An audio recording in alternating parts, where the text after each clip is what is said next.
தளபதி எங்களோட உயிர், அவருக்காக நாங்கள் வந்து உழைக்க காத்துக்கிட்டு இருக்கிறோம்.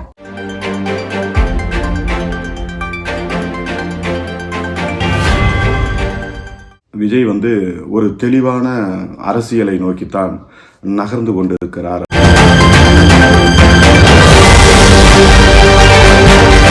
சாதாரணமாக நினைச்சாங்க, ஆனால் அவர் பயங்கரமாக இறங்கி அடிக்கிறாரு.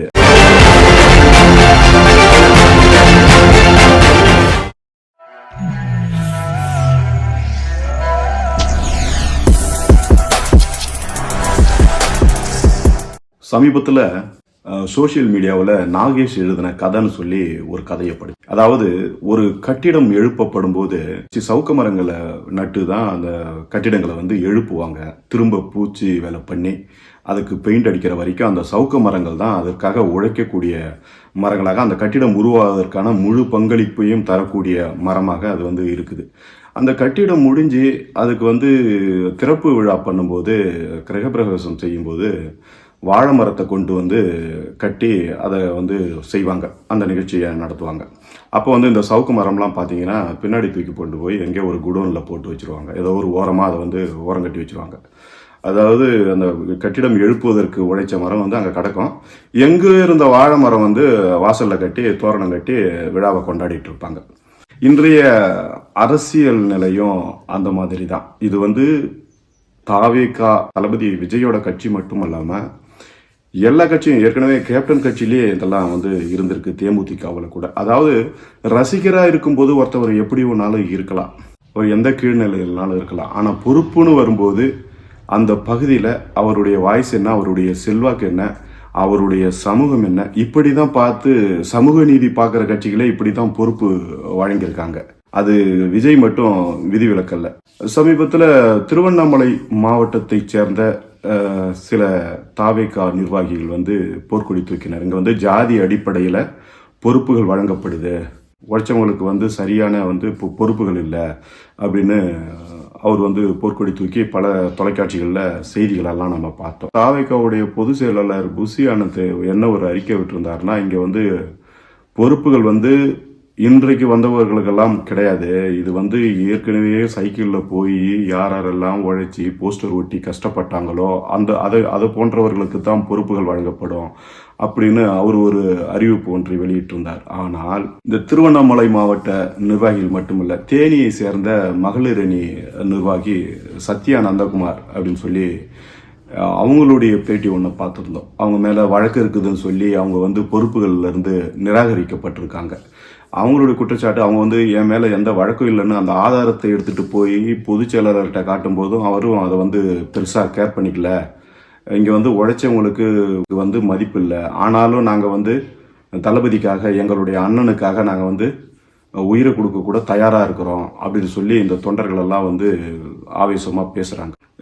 எந்த நிலையிலனாலும் அவங்க இருந்திருக்கலாம். அவர்களுக்கு பொறுப்புகள் வழங்கப்படும் போது அவர் எந்த சமூகத்தை சார்ந்தவர், பொருளாதாரத்தின் அடிப்படையில் எப்படி இருப்பவர், அவர் வந்து எல்லாத்தையும் சமாளிக்கக்கூடியவரா, இப்படியெல்லாம் பல விஷயங்களை ஆராய்ஞ்சு தான் பொறுப்பு கொடுப்பாங்க. இன்னும் நம்ம கலை யதார்த்தத்தை பேசுவோமே, ஒரு ஒன்றிய செயலாளர் இருக்கிறாருன்னா அவர் ரசிகராக இருக்கும்போது, இப்போ நம்ம தாவேகா தமிழக வெற்றி கழகத்தில் வந்து விஜய் ரசிகராக இருக்கிற ஒருத்தர், ஒரு சாதாரண ஒரு ஆட்டோ ஓட்டுறவர் வந்து ஒன்றிய செயலாளராக இருந்திருப்பார் ரசிகராக இருக்கும்போது. ஆனால் இன்னைக்கு அந்த ஒன்றிய செயல் கட்சியாக மாறும்போது அவருக்கு ஒன்றிய செயலாளர் கொடுப்பாங்கன்னா நிச்சயம் கொடுக்க மாட்டாங்க. ஏன்னா ஒரு ஒன்றிய செயலாளர் வந்து அந்த ஒன்றியம் முழுவதையும் வந்து கட்டமைக்கணும், நிதி திரட்டணும், நிதி திரட்டி மாவட்ட செயலாளர் கொடுக்கணும், மாவட்ட செயலாளர் தலைமைக்கு கொடுப்பாரு. இப்படி பல்வேறு விஷயங்களையும் வந்து சமாளிக்கக்கூடியவராக இருக்கணும். ரெண்டாவது, அங்கே எது பெரும்பான்மை சமூகம், அந்த சமூகத்தை பார்த்து அந்த பொறுப்புகள் வந்து வழங்கப்படும். இது வந்து சமூக நீதி பார்க்குற கட்சியிலே இப்படித்தான் நிலைமை. அப்படித்தான் இப்போ சமீபத்தில் தமிழக வெற்றி கழகத்திலையும் பொறுப்புகள் வழங்கப்பட்டதா நம்ம சொல்லலை, தொண்டர்களே சொல்றாங்க. பல இடங்கள்ல இருக்கு, நமக்கு ஒரு சில இடங்கள் தெரிஞ்சது. உள்ளுக்குள்ள மனக்குமரலில் இருப்பவர்கள் வந்து விஜயோட ரசிகர்கள் வந்து அதிகம். விஜய் வந்து ஒரு தெளிவான அரசியலை நோக்கித்தான் நகர்ந்து கொண்டு இருக்கிறார். அவர் வந்து இன்னைக்கு எப்படி ஒரு பெரிய கட்சிகள் எல்லாம் சில விஷயங்களை வந்து செய்யுதோ அந்த மாதிரி தான் அவர் வந்து பிளான் பண்ணி செய்கிறாரு. அவர் எல்லாம் வரும்போது யாரோ ஒரு சாதாரணமாக நினச்சாங்க, ஆனால் அவர் பயங்கரமாக இறங்கி அடிக்கிறாரு அப்படின்னு சொல்லி ஒரு விஷயமும் இருக்குது. பார்த்தீங்கன்னா பொறுப்புகள் அவர் வந்து வழங்குறதுலேயே நம்ம வந்து தெரிஞ்சுக்கலாம். ரெண்டாவது, நிர்வாகிகள், புது புது நிர்வாகிகள் அவர் தேர்வு செய்கிற முறை, அப்புறம் அவங்களுக்கு கொடுக்கப்படுகிற கரெக்டாக இப்போ சமீபத்தில் விசிகாவில் இருந்து ஆதவ் அர்ஜுன் வந்தார். அவருக்கு சரியான பொறுப்பு, இப்படி ஒரு பொறுப்பை உருவாக்கி கொடுத்துருக்கிறாரு. கரெக்டாக தேர்தல் பிரச்சார மேலாண்மை பொதுச் செயலாளர் அப்படிங்கிற ஒரு பொறுப்பை வழங்கி அவருக்கு வந்து கொடுத்துருக்காரு. இதெல்லாம் வந்து நம்ம யோசிக்க வேண்டிய விஷயம். ரொம்ப தெளிவாக இருக்கிறாருன்னு புரிஞ்சுக்கணும் விஜய் வந்து. அவங்களுடைய கணக்கு என்னன்னா, நமக்கு கிடைச்ச தகவலின்படி 2026 என்பது கணக்கு, 2031 என்பது தான் அவர்களுடைய இலக்கு. அதை நோக்கி தான் வந்து அவங்க பயணிக்கிறாங்க. அப்புறம் நம்ம தாவேகாவில் இணைந்த நம்ம ஆதவ் அர்ஜுன் அவர்கள் வந்து அவர் ஒரு பிளான், ஏற்கனவே நான் முன்னொரு வீடியோவில் பேசியிருப்பேன், அதிமுக தாவேகா கூட்டணி அப்படின்னு சொல்லி நான் பேசியிருப்பேன். அதுக்கான முயற்சியை வந்து ஆதவ் அர்ஜுன் தான் பிளான் பண்ணுறாரு அப்படிங்கிறதெல்லாம் நான் வந்து சொல்லியிருந்தேன். அது எந்த நிலைமையில் வந்து போகுன்றதை வந்து நம்மளே வந்து புரிஞ்சிக்க முடியும். ஏன் சொல்கிறேன்னா, விசிகாவிலேருந்து வந்தார், கட்சியில் தாவேகாவில் பொறுப்பு வாங்கினார், திரும்ப விசிகா தலைவரை பார்த்து ஆசி வாங்கினார்.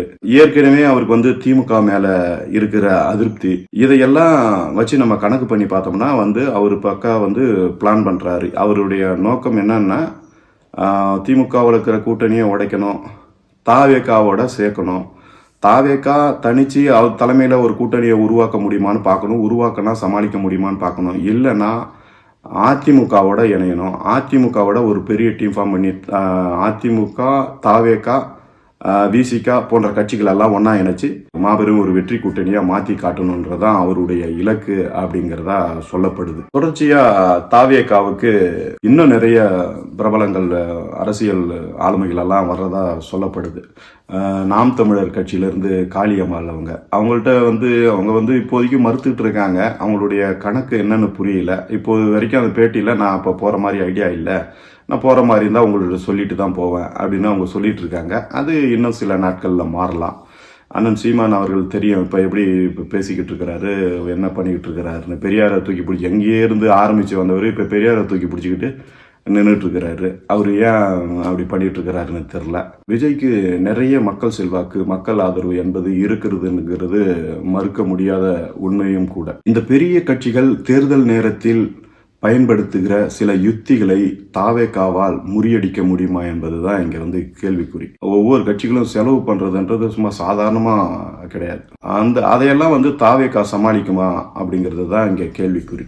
2026 தாவேகா நினைத்த மாதிரி வெற்றி பெறுமா, அல்லது அவர்களுடைய கணக்கு இலக்குன்னு 31 நோக்கி பயணிக்குமா என்பதை நம்ம பொறுத்திருந்து பார்ப்போம். மீண்டும் இன்னொரு நிகழ்வில் நாம் சந்திப்போம். சேனலை பார்க்குறவங்க லைக் பண்ணுங்க, ஷேர் பண்ணுங்க, சப்ஸ்கிரைப் பண்ணுங்க. உங்கள் ஆதரவுக்கு நன்றி. மீண்டும் ஒரு நிகழ்வில் சந்திக்கிறேன்.